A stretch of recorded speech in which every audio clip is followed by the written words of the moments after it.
నేను కొణిదెల పవన్ కళ్యాణ్ అనే నేను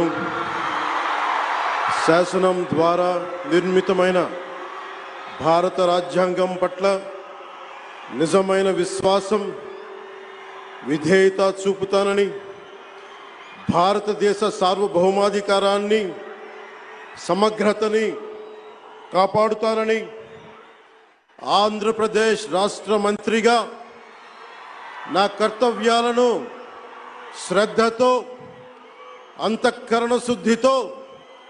నిర్వహిస్తానని, భయం గాని పక్షపాతం గాని రాగద్వేషాలు గాని లేకుండా రాజ్యాంగాన్ని శాసనాలని అనుసరించి